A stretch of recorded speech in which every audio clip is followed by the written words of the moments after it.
Bonjour à tous, je suis Iris Bond, étudiant en Master 2 Génie électrique à l'École supérieure polytechnique de Tananarive. Le présent mémoire, intitulé Optimisation de la production d'énergie électrique à partir de déchets, analyse, conception et intégration au réseau, a pour objectif d'étudier le potentiel énergétique des déchets, de concevoir un système de valorisation adapté et d'en évaluer l'intégration au réseau électrique national dans une perspective de développement durable et d'autonomie énergétique pour Madagascar.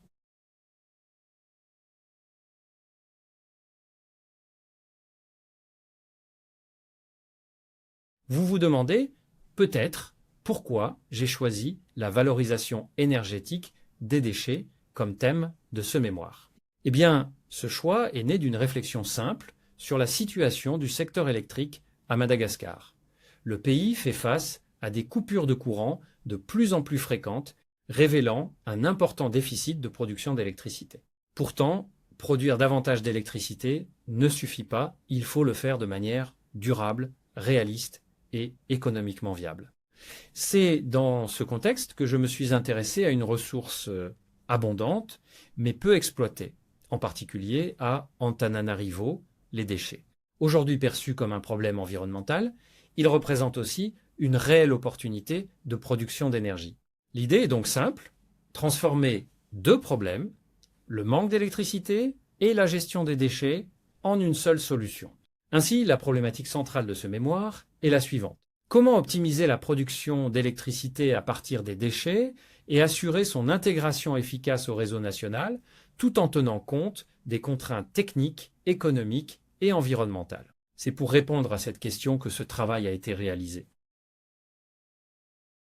Pour ce faire, l'ouvrage est structuré suivant 4 chapitres. Chapitre 1, État de l'art sur les techniques de valorisation énergétique des déchets. Chapitre 2, Méthodologie d'évaluation du potentiel énergétique des déchets appliquée au cas de la décharge d'Andralanitra à Tananarive. Chapitre 3, Modélisation, dimensionnement et simulation d'un système de production d'électricité à partir de déchets appliqués au cas de la décharge d'Andralanitra. Chapitre 4, Étude de l'intégration au réseau électrique malgache, étude de faisabilité technique, économique et environnementale. Dans ce premier chapitre, consacré à l'état de l'art des techniques de valorisation énergétique des déchets, nous définissons la valorisation énergétique comme la transformation des déchets non recyclables en énergie, électricité, chaleur ou biogaz grâce à des procédés physico-chimiques ou biologiques. Il est important de rappeler que cette option n'intervient qu'en troisième position, après le recyclage et la valorisation matière. Nous présentons ensuite une typologie des déchets valorisables énergétiquement, résumée dans le tableau en bas à gauche de la diapositive. On distingue notamment les déchets organiques biodégradables comme les déchets alimentaires ou de jardin et les déchets ménagers résiduels combustibles tels que les papiers et plastiques souillés. L'organigramme à droite, issu de la page 14 de l'ouvrage, illustre les différentes technologies de valorisation énergétique, selon que le procédé soit thermique, biologique, complémentaire ou émergent. Par exemple, l'incinération et la pyrolyse sont des procédés thermiques. La première repose sur la combustion des déchets, en présence d'oxygène, tandis que la seconde consiste en une décomposition thermique en absence d'oxygène.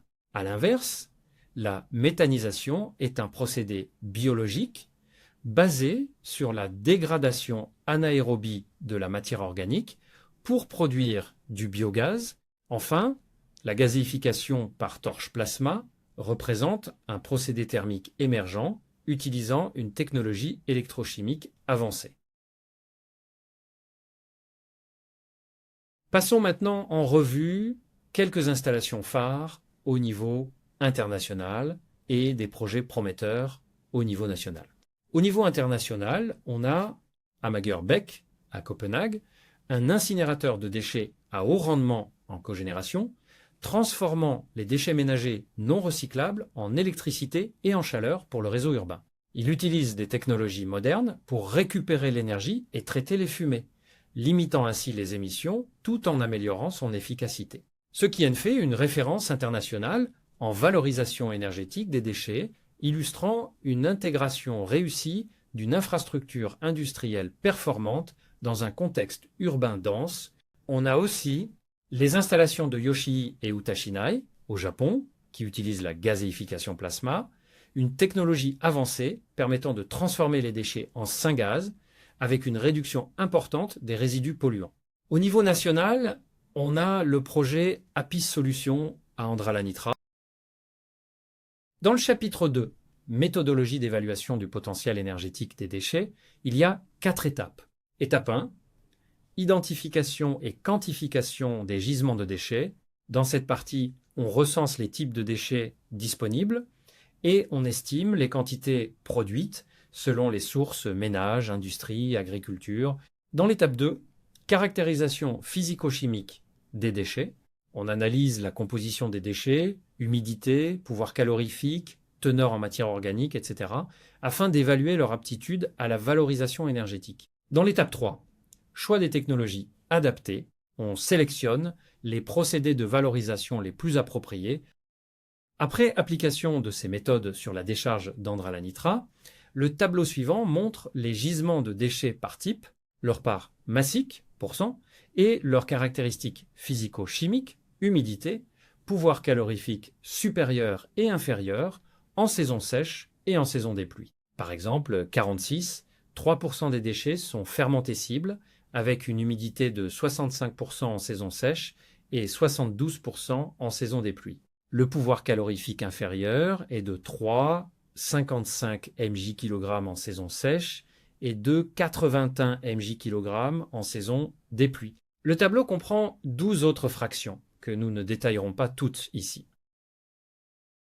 Les résultats du tableau précédent permettent d'identifier 4 options de valorisation énergétique des déchets de la décharge d'Andhra-la-Nitra. Le captage et la valorisation du biogaz de décharge, la méthanisation centralisée des biodéchets, la production de combustibles solides de récupération et l'incinération avec récupération d'énergie. L'analyse a pris en compte le potentiel technique, les coûts d'investissement et d'exploitation, l'acceptabilité sociale, les impacts environnementaux et la durée de mise en œuvre de ces technologies. Il en ressort que le captage et la valorisation du biogaz de décharge constituent la solution la plus adaptée au contexte d'Andhra-la-Nitra, suivie par la méthanisation centralisée des biodéchets. Pour le potentiel énergétique théorique brut des déchets de la décharge d'Andhra-la-Nitra, l'estimation repose sur une relation simple. L'énergie brute est obtenue en multipliant la masse de déchets valorisables par leur pouvoir calorifique inférieur. Elle est dite brute car elle correspond à l'énergie disponible à la source. Pour un stock total estimé à 1 600 000 tonnes, le potentiel énergétique varie entre environ 2800 et 3075 gigawattheures selon l'humidité. Nous voici dans le 3e chapitre, intitulé « Modélisation et simulation, cas de la décharge d'Andhra-la-Nitra ». La démarche se déroule en 3 étapes principales. Étape 1, l'élaboration du modèle, qui comprend le choix de la technologie, du schéma de procédé, des équipements et des critères critiques, ainsi que l'estimation de la quantité moyenne journalière de déchets sur un horizon de 30 ans. Étape 2, le dimensionnement des sous-systèmes, notamment le nombre de puits, le diamètre du tubage et le nombre de moteurs nécessaires. Étape 3, la simulation du système, permettant d'analyser les performances techniques et énergétiques, le débit mobilisable de méthane et la performance énergétique globale. Cette approche permet d'évaluer de manière rigoureuse la viabilité du projet, le choix de la technologie et du schéma de procédé retenu pour la valorisation énergétique des déchets. 2 filières principales sont considérées. La première concerne le captage du biogaz de décharge, issu de la dégradation biologique des déchets. Le biogaz est récupéré à l'aide de puits, puis transporté par un réseau de collecte, avant d'être valorisé dans des moteurs à gaz pour produire de l'électricité. Les critères critiques retenus pour la conception et l'implantation des puits de captage du biogaz dans le cas de la décharge d'Andhra-la-Nitra, les critères sont d'abord géotechniques et sécuritaires, afin de garantir la stabilité des puits et la sécurité du site. Ensuite, le gisement et le captage du biogaz sont évalués pour assurer un débit suffisant et durable. La qualité du biogaz en entrée des moteurs est également un point clé car elle conditionne la performance et la fiabilité du système. Ces aspects influencent directement la performance énergétique globale de l'installation. Le raccordement électrique et thermique, ainsi que le cadre légal et social, sont pris en compte pour assurer l'intégration du projet dans son environnement technique et réglementaire. Enfin, des critères liés au contrôle-commande, à l'instrumentation, à la mise en service et aux indicateurs d'exploitation permettent de garantir un suivi efficace et une exploitation optimale du système sur le long terme. Cette diapositive présente les formules utilisées pour estimer le débit mobilisable de méthane, CH4, issu des déchets du site d'Andranamitra. Tout d'abord, on part de la quantité journalière de déchets, que l'on convertit en quantité annuelle à l'aide de la relation KMT égale QJMT fois 365. Ensuite, le débit de biogaz produit à un instant donné dépend de plusieurs paramètres.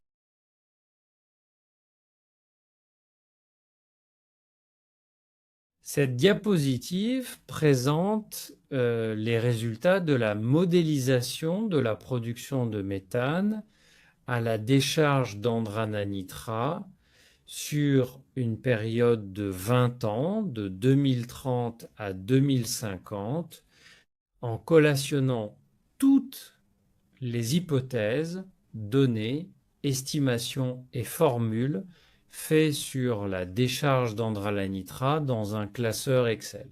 Dans le tableau en haut à gauche, on retrouve les paramètres d'entrée du modèle, notamment la fraction fermentée cible des déchets, la constante de dégradation K, le potentiel méthanogène L0, ainsi que les taux de captage et de perte. Le graphique central compare deux grandeurs. En bleu, le volume total de CH4 produit annuellement par la décharge, et en orange, le volume effectivement capté par le système de récupération. On observe une augmentation progressive de la production de méthane durant les premières années, avec un pic autour de 2037-2038. Cette phase correspond à la maturation des déchets récemment enfouis et à une activité biologique maximale.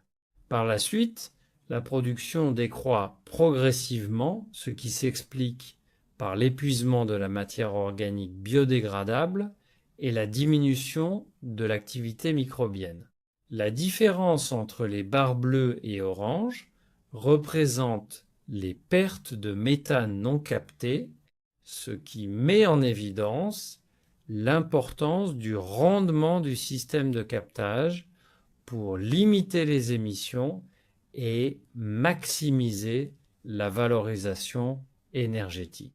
Ces résultats constituent la base du dimensionnement de l'installation de valorisation énergétique et de l'évaluation de son potentiel électrique et environnemental.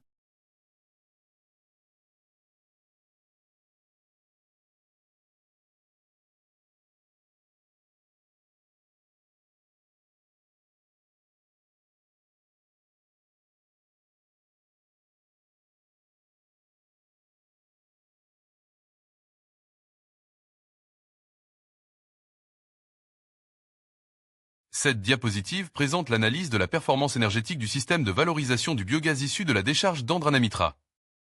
Le tableau central récapitule, pour chaque année d'exploitation, la puissance électrique installée, l'énergie électrique produite ainsi que l'énergie effectivement injectée ou valorisée, en tenant compte des rendements du système. On observe que la puissance installée est plus élevée durant les premières années, avec un maximum d'environ 3 MW, ce qui correspond à la phase de forte production de méthane mise en évidence dans la diapositive précédente. Au fil du temps, la production de biogaz diminue, ce qui entraîne une réduction progressive de la puissance installée, passant à 2 MW puis à 1 MW en fin de période.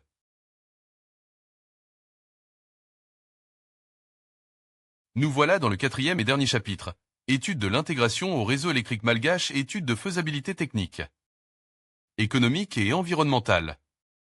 Cette diapositive présente l'intégration au réseau électrique de la Jirama dans le cadre de notre étude. Pour l'injection de l'électricité produite dans le réseau de la Jirama, plusieurs contraintes techniques doivent être respectées. La tension doit être maintenue à 15 kV avec une tolérance de plus ou moins 10%, et la fréquence doit rester stable à 50 Hz avec une variation maximale de plus ou moins 0,5 Hz.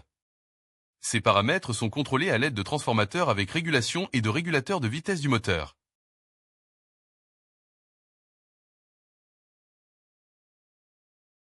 Cette diapositive présente l'analyse économique du projet, incluant les coûts d'investissement, d'exploitation et la rentabilité. L'investissement initial est estimé à environ 6 millions d'euros et couvre les équipements, les infrastructures électriques et l'installation. La durée d'amortissement retenue est de 15 ans. Les coûts annuels d'exploitation sont évalués à environ 400 000 euros par an, incluant la maintenance et l'exploitation. Le coût de production de l'électricité est estimé à 0,043 euros par kWh. L'électricité produite, vendue à 0,10 euros par kWh, génère une recette annuelle nette d'environ 1,44 million d'euros. L'analyse est réalisée avec un taux d'actualisation de 8%. Les indicateurs confirment la viabilité économique du projet, avec un taux de rentabilité interne de 23%, un temps de retour d'environ 4,2 ans en calcul simple et 6 ans en calcul actualisé. Enfin, le tarif seuil se situe entre 0,055 et 0,060 euros par kWh, et la valeur actuelle nette est positive à 1,36 million d'euros, confirmant la rentabilité du projet.